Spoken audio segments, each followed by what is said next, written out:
मेरे बालों को देखकर लोगों के मन में ख्याल आता है कि मेरे बाल इतने शाइनी, स्ट्रेट एंड सिल्की कैसे हैं। तो आप जानना चाहते हैं कि ये कैसे हैं?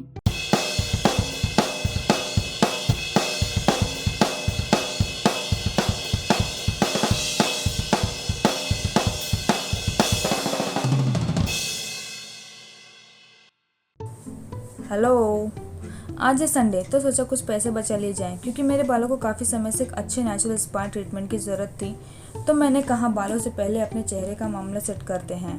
आखिर घर ऑफिस काम करने में सेल्फ लव का टाइम ही नहीं मिलता। चेहरे को भी वीआईपी ट्रीटमेंट देना ज़रूरी था, इसलिए बालों को बोला बस कुछ मिनट का इंतजार करो क्योंकि बालों के लिए मेहनत तब दिखेगी जब मेरा चेहरा मुस्कुराएगा, वरना बालों का सारा फोकस मेरे चेहरे का टेंशन खा जाएगा। आखिर चेहरा ही तो दिल की पहचान होती है। यहाँ मैं अपने चेहरे को बर्फ से सिकाई कर रही हूँ और सच बताऊँ बर्फ लगाते वक्त ऐसा फील हो रहा है जैसे मेरा चेहरा कश्मीर बन जाएगा। बर्फ लगाते वक्त मेरे फेस के पिंपल्स ऐसे गायब हो गए जैसे कि बर्फ ने उनसे कहा हो अब ये मेरा इलाका है। यहाँ मेरे पास इतना समय नहीं था कि मैं टॉवेल लूँ, उसे गीला करो फिर उसे धोऊँ, तो जो पहना था उसी के दुपट्टे से काम चला लिया। आखिर कल सुबह सारे कपड़े धुलने ही तो हैं। बर्फ लगाते वक्त पहले तो लगता है कि भाई ये क्या टॉर्चर है, लेकिन ग्लो के लिए तो सब सहन कर लूँगी। तो लो भाई, अब बारी आ गई स्किन की थोड़ी पेट पूजा करने की, एलोवेरा जेल से मसाज करने की। पता नहीं एलोवेरा जेल के नेचुरल टच में से क्या जादू है जो मेरे फेस को इतनी अच्छी तरीके से हाइड्रेट कर देता है। तो चलिए यहाँ आप देख सकते हैं कि मेरे बालों की क्या हालत हो चुकी है। मतलब इतने रूखे हो गए कि नारियल के तेल ने भी कह दिया कि अब मुझसे ना हो पाएगा, प्लीज़ मेहंदी तेल या कुछ भी लगा लो लेकिन हमें बचा लो। तो आइए, यहाँ मैंने ले लिया एक पैन और यहाँ मैं तैयार कर रही हूँ अपने बालों के लिए मेहंदी का खास पकवान। पैन में लिया मैंने थोड़ा सा पानी। यहाँ आपको अपने बालों के लेंथ के अकॉर्डिंग और मोटाई के अकॉर्डिंग चीज़ें डालनी है। मैं अपने बालों के अकॉर्डिंग डाल रही हूँ। यहाँ मैंने डाली चाय पत्ती क्योंकि भाई बालों के लिए चाय बनानी तो रंग तो मज़ेदार होना ही चाहिए।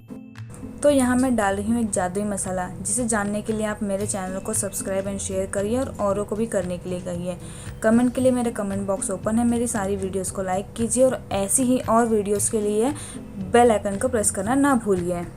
यहाँ देखिए चाय पत्ती का पानी किस तरह गुस्से में उफल रहा है। गुस्सा शांत करना भी ज़रूरी है। तो मैं अब पैन को round and round and round देखिए किस तरह चला रही हूँ ताकि पानी का गुस्सा शांत हो जाए। एक्चुअली पानी को ठंडा करना इसलिए ज़रूरी है क्योंकि मेहंदी सूखे पत्तों का पाउडर होती है। गर्म पानी में डालेंगे तो पक जाएगी, फिर उसका कोई फ़ायदा नहीं होगा, उसके सारे न्यूट्रिएंट्स उसमें ख़त्म हो जाएंगे।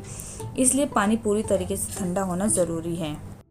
और यहाँ मैंने ली लोहे की बिना कलई करी हुई कढ़ाई ताकि मैं सुबह मेहंदी जब लगाऊं तो मेरे बालों को आयरन भी मिले। लोहे की कढ़ाई में भिगोने से एक अच्छा काला रंग मेहंदी में आता है जो कि अभी नहीं सुबह दिखेगा। तो अब मैं यहाँ चाय पत्ती का पानी सीधे कढ़ाई में छान लूँगी। एक्सट्रैक्ट छानने के बाद जो वेस्ट बचेगा उसे मैं वेस्ट बिल्कुल भी नहीं कहूँगी क्योंकि वो काफ़ी काम की चीज़ है। उसे आधे ग्लास पानी में अच्छे से मसल कर उसके सारे न्यूट्रिएंट्स निकाल लूँगी और वो फिर पानी छान लूँगी और कढ़ाई में डाल लूँगी। और जो वेस्ट बचेगा उसके बाद जो वेस्ट बचेगा उस वेस्ट को भी वेस्ट नहीं कहा जाएगा क्योंकि वो जाएगा सीधे पौधों की जड़ों में। और मैं उसे डालकर आ भी गई। आखिर मैं अपनी ऐसी बेस्ट आउट ऑफ वेस्ट वाली हरकतें कभी छोड़ ही नहीं सकती। अक्सर मैं अपने बालों की देखभाल के लिए अपने बालों में केवल मेहंदी ही लगाती हूँ, इसके अलावा कभी कुछ नहीं लगाती। तो इस बार जब मैं अपने मायके गई थी तो 1 किलो भर मेहंदी ही ले आई थी जिसमें मैंने एक्स्ट्रा आंवला पाउडर मिलाया था। आंवला पाउडर के फ़ायदों से भला कौन ही अनजान है। अब मैं यहाँ इसमें मेहंदी पाउडर डालूंगी, एक के बाद एक स्कूप, जितना मुझे ज़रूरत है मैं उतना ही डालूंगी और उसे अच्छी तरीके से मिलाऊंगी। चाहिए तो आप चाय पत्ती का पानी किसी ग्लास में रख सकते हैं और जितनी आपको मेहंदी चाहिए पहले उतना मेहंदी निकाल लीजिए, फिर वो पानी थोड़ा थोड़ा करके उसमें मिलाइए ताकि आपका मेहंदी का जो पेस्ट है वो एकदम से गीला भी ना हो जाए या तो एकदम से सूखा भी ना रहे। मैं यहाँ अपने मेहंदी का जो बैटर है, जो पेस्ट है, वो उसकी कंसिस्टेंसी थोड़ी थिक रखूँगी। उसका कुछ कारण है जो कि आपको अगले वीडियो में यानी कल के वीडियो में देखने को मिलेगा। तो आप यहाँ देख सकते हैं जो मैंने मेहंदी भिगाई है उसकी कंसिस्टेंसी कैसी है। तो अब मैं मेहंदी को सुबह तक के लिए ढक कर रख देती हूँ। मेरे इस वीडियो के सेकंड पार्ट का लिंक नीचे डिस्क्रिप्शन में दिया हुआ है, देखना ना भूलिएगा। तब तक के लिए बाय।